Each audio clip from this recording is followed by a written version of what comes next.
Hai semua. Okey, hari ni kita nak bincang tentang satu topik yang agak berat tapi sangat-sangat penting untuk kita semua faham. Kita akan tengok macam mana manusia letakkan garis panduan moral bila berdepan dengan situasi yang paling ekstrim dalam kehidupan, iaitu konflik, peperangan dan macam mana kita cari jangan balik ke arah keamanan. Jom kita mulakan. Cuba anda fikir sejenak, adakah wujud perang yang baik? Bila dengar je soalan ni macam tak masuk akal kan? Sebab bila sebut perang je, mesti kita terbayang kemusnahan, orang terkorban dan penderitaan yang bukan sikit. Tapi realitinya, dari zaman purba sampailah ke dunia moden hari ni, manusia sentiasa cari alasan atau justifikasi untuk berperang. Jadi, kat mana sebenarnya kita nak lukis garis pemisah antara keganasan yang seberonok dengan peperangan yang kononnya wajar? Untuk faham dilema ni, kita akan tengok 6 benda penting hari ni. Mula-mula, kita sembang pasal konsep perang yang adil dan kenapa manusia ni berperang. Lepas tu, kita sentuh isu ekstremisme dan radikalisme, konsep pasifisme, perdebatan tentang hak pemilikan senjata dan akhir sekali, kita simpulkan dengan etika keamanan universal. Bahagian pertama, konsep perang yang adil. Kalau kita selak balik sejarah manusia, konflik ni dah wujud sejak awal ketamadunan lagi, macam kisah klasik Habil dan Kabil. Sejak zaman itulah manusia sentiasa cuba nak kawal kerosakan akibat pergaduhan. Dekat sinilah wujudnya satu terma Latin purba ni, jus ad bellum.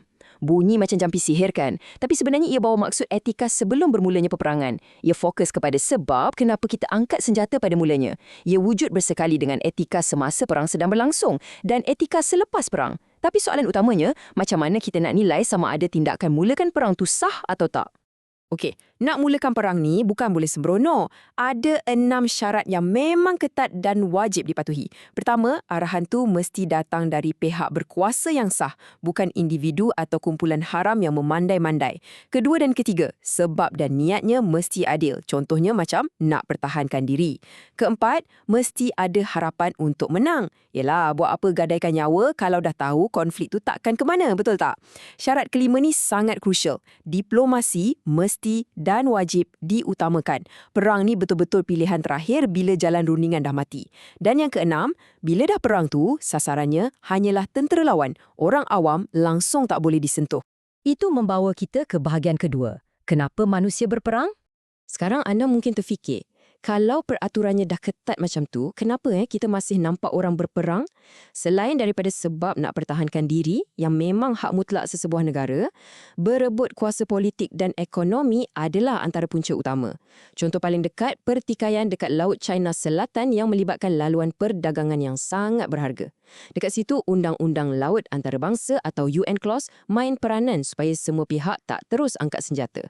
Selain tu, kalau tengok sejarah, agama pun selalu dijadikan modal untuk dilabel perang suci, macam perang salib. Dan ada satu fakta pelik tapi benar, persaingan masa perang ni lah yang banyak cipta inovasi perubatan dan teknologi canggih yang kita guna hari ni. Contohnya, sistem ambulans moden tu asalnya direka di medan perang, ironi kan? Seterusnya, kita kena faham satu lagi konsep penting, perang preemptif. Konsep ni bermaksud kita serang musuh dulu, tapi hanya bila kita dah ada bukti sahih 100% yang musuh tu memang dah nak serang kita. Contoh paling jelas ialah Perang 6 Hari pada tahun 1967.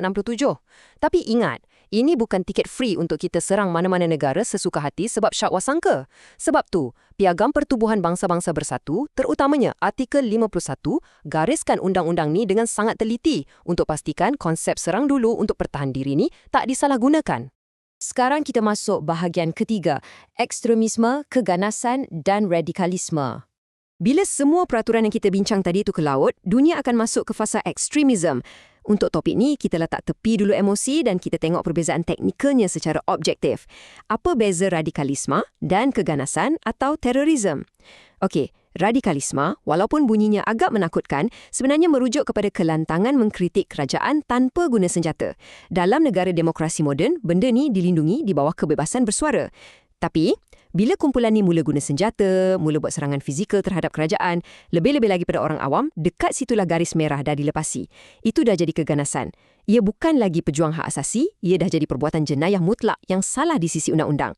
Kalau kita tengok dari sudut agama pula, cuba kita selami sejarah Islam dengan istilah Khawarij. Termani secara spesifik merujuk kepada golongan ekstremis yang angkat senjata dan memberontak terhadap pemimpin yang sah. Kenapa ini penting? Sebab ia tunjukkan betapa agama dari zaman dulu lagi memang dah letakkan kerangka yang tolak habis-habisan sebarang bentuk ekstremisme dan pemberontakan bersenjata ni. Baiklah, mari sejukkan sikit keadaan di bahagian keempat. Pasifisme dan pasukan perubatan. Bila ada peperangan, mesti ada golongan yang bermatian-matian cari jalan damai kan? Golongan ni berpegang pada satu kepercayaan yang dipanggil pasifisme. Senang cerita, orang yang pasifis ni menolak apa saja bentuk peperangan. Bagi mereka, tak kisahlah seteruk mana pun pertikaian tu, jawapannya mesti dicari di meja rundingan, bukan di medan perang. Prinsip tolak kekerasan ni sebenarnya berakar umbi dari pelbagai ajaran agama dan falsafah dunia yang meletakkan keamanan sebagai nilai etika paling tinggi yang perlu dipertahankan manusia. Dan nilai kemanusiaan ni jugalah yang diangkat dan dijadikan undang-undang antarabangsa melalui Konvensyen Geneva. Ia satu persetujuan yang bagi saya sangat luar biasa. Konvensyen ini menjamin perlindungan penuh dan status neutral untuk petugas perubatan, contohnya macam pasukan Palang Merah dan Bulan Sabit Merah di kawasan konflik. Bayangkan, mereka ni wira tak didendang yang berani merentasi sempadan musuh, meredah tembakan semata-mata untuk merawat orang yang tercedera. Mereka tak pandang pun apa ideologi pesakit tu atau baju tentera pihak mana yang dorang pakai. Dekat sini, nyawa dan kemanusiaan mengatasi segala-galanya. Okey, kita beralih ke bahagian kelima, perdebatan hak pemilikan senjata. Kita dah cerita banyak pasal tahap negara. Macam mana pula pada peringkat individu? Jom kita tengok perdebatan isu kawalan senjata api terutamanya di negara-negara barat. Ada dua sisi yang sangat bertentangan. Di satu pihak, gerakan menyokong kawalan senjata kata peraturan yang ketat dan semakan latar belakang wajib dibuat. Matlamat mereka satu je, nak kurangkan kejadian tembakan rambang dan jaga keselamatan masyarakat awam. Tapi di sebelah pihak lagi, kumpulan anti kawalan bersandar kuat pada hak kebebasan sivil, macam pindaan kedua perlembagaan di Amerika Syarikat. Mereka bertegas bahawa pemilikan senjata api ini adalah hak asasi untuk pertahanan diri. Malah, ia dilihat sebagai benteng pertahanan terakhir rakyat untuk menentang kezaliman kerajaan. Dua-dua pihak ada hujah rasional masing-masing yang sangat mendalam. Dan itu membawa kita ke bahagian terakhir, bahagian keenam, etika dan keamanan universal. Lepas kita bincang semua motivasi perang, undang-undang dan perdebatan hak individu tadi, apa sebenarnya pengajaran untuk kita semua? Semuanya akan balik kepada satu nilai penyatuan, iaitu etika keamanan universal. Mari kita ambil peraturan perang Islam sebagai modal. Syarat-syarat yang diletakkan sangat ekstrim. Perang hanya dibenarkan secara mutlak untuk pertahanan diri semata-mata. Tentera dilarang keras daripada mencederakan orang awam, tak kiralah wanita, kanak-kanak maupun orang tua. Pokok-pokok, haiwan, malah bangunan pun diharamkan daripada dimusnahkan. Ketegasan peraturan ini jadi bukti jelas bahawa tindakan memusnah secara membuta tuli macam yang dilakukan oleh kumpulan pengganas memang terang-terang melanggar undang-undang itu sendiri. Nyawa manusia yang tak bersalah adalah garis merah yang sama sekali tak boleh disentuh.